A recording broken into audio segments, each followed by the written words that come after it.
নমস্কাৰ বন্ধুসকল, আপোনালোকে চাইছে অসম ষ্টুডিঅ' ইউটিউব চেনেল। আজি মই আপোনালোকক এটি গুৰুত্বপূৰ্ণ আৰু ভাল খবৰ দিবলৈ ওলাইছোঁ।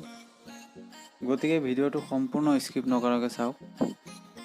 আপোনালোকে খবৰটো জানি ভাল পাব যে অসমত ইতিমধ্যে আধাৰ কাৰ্ডৰ কাম আৰম্ভ হৈছে।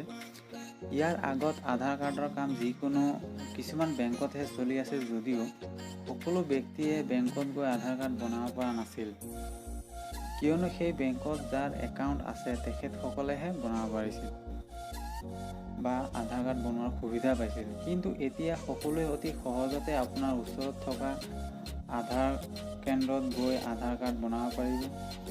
ইতিমধ্যে অসম চৰকাৰে অসমৰ সকলো জিলাতে আধাৰ কেন্দ্ৰ স্থাপন কৰিছে। গতিকে এতিয়া আৰু চিন্তাৰ কোনো কাৰণ নাই। লগত আৰু এটা কথা কওঁ যে আপোনালোকে আধাৰ কাৰ্ড বনাবলৈ আধাৰ কেন্দ্ৰত যাব তেতিয়া কি নথি পত্ৰ নিব, সেইটো প্ৰশ্ন সকলোৰ মনতে উত্থাপন হৈছে।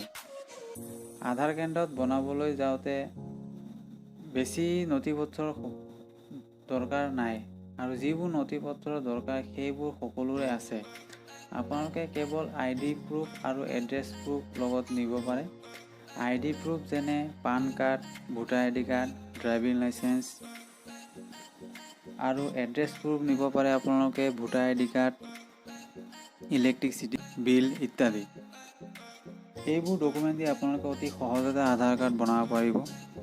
গতিকে এই খবৰটো কেনেকৈ লাগিল বা ভিডিঅ'টো চাই কেনে পালে কমেণ্ট কৰিবলৈ নাপাহৰিব, আৰু চেনেলটোক ছাবস্ক্ৰাইব কৰিবলৈ নাপাহৰিব। আজিলৈ বিদায় লৈছোঁ। ধন্যবাদ।